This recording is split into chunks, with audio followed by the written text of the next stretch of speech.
მოგესალმებით არხზე გემრიელი ცხოვრება. დღეს თქვენთან ერთად ბრაუნის ვაწყობ. უბრალოდ მის საახალწლო ვარიანტს.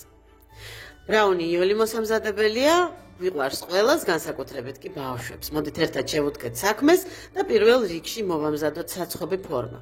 ძირზე დავაფინე საცხობი ქაღალდი და ძირზე და გვერდებზე მოვუსვით ცოტა ზეთი.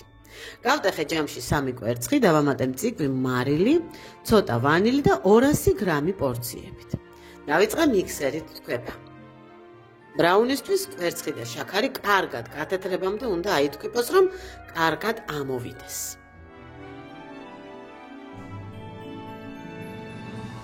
ამასობაში უკვე ჩავრთე ჰაერღუმელი 180 გრადუსზე. აი ამგვარად გათეთრდა გოგლი-მოგლი და ამ გოგლი-მოგლს ახლა ნელ-ნელა არაერთბაშად ვამატებ ერთად გამდნარ შოკოლადსა და კარაქს. კარაქი 110, ხოლო შოკოლადი 180 გრამი ავიღე. შეგიძლიათ გამოიყენოთ შოკოლადი როგორც შავი, ასევე რძიანი. ბევრი თქვეფა აღარ უნდა, მთავარია მასა გახდეს ერთგვაროვანი. ჩავაცერი 20 გრამი შავი კაკაო.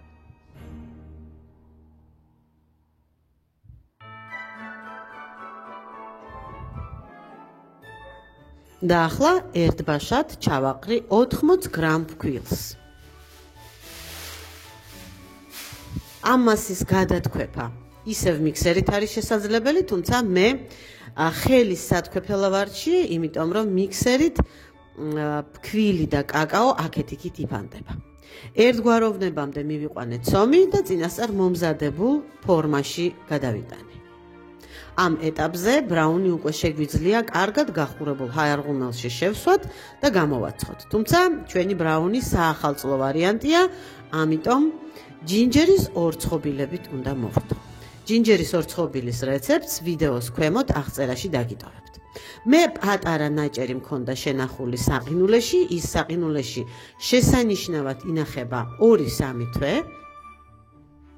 კარგად გაციებული და დასტაბილურებული ცომი, ფქვილის მოპნევაც რომ არ ჭირდება, თხლად გავაბრტყელე და პატარა ფორმებით გამოვჭერი.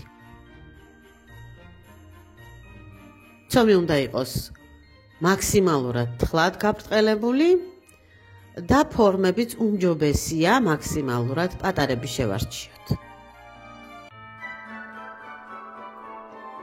ახლა ამ გამოჭრილ ორცხობილებს შეძლების დაგვარად ლამაზად შემოვალაგებ ზემოდან. ბრაუნი როგორც წესი 4-კუთხედ ფორმაში წვება ხოლმე, ტრადიციულად 4-კუთხედ ნაჭრებადვე იჭრება. მე ამ დოზის 4-კუთხედი ფორმა არ აღმომაჩნდა, ამიტომ მრგვალი ავიღე. თუმცა ამას გემოზე ოდნავადაც არ უმოქმედია. ვაცხობდი 25 წუთი, თუ უფრო მეტად მშრალი გნებავთ, დააყოვნეთ კიდევ 5-7 წუთი. ჰაერღუმელიდან გამოღების შემდეგ თავადაც დაინახეთ, როგორ დაიწია. მოდით ახლა ვნახოთ. შიგნით საკმაოდ ნოტიოა. მოყვება გამომცხვარი, ოღონდ ნოტიო ნამცეცები. თუ გნებავთ, უფრო დიდხანს გააჩერეთ და მაქსიმალურად გააშრეთ. შეგრილებისთანავე შემოვხსენი რკალი. ძალიან იოლად იხსნება, არაფერი არ ეკრობა ფორმას. ძირიც მშვენივრად ძვრება, ქაღალდის იოლად შეგიძლიათ მოხსნათ. და მოდით ახლა დავჭრათ ჩვენი გემრიელი საახალწლო ბრაუნი. ძალიან შოკოლადიანი, ძალიან კაკაოიანი, შიგნით სველი, ზედაპირი კარამელიზირებული და თხელქერქიანი და დამატებით ჯინჯერის ორცხობილის სანელებლის არომატით შეზავებული. აი ასეთი გამოვიდა დღევანდელი ჩვენი დესერტი. მოამზადეთ, მომწერეთ თქვენი აზრი. წინასწარ გილოცავთ დამდეგ შობა ახალ წელს, მომავალ გემრიელ შეხვედრამდე. კარგად ბრძანდებოდეთ.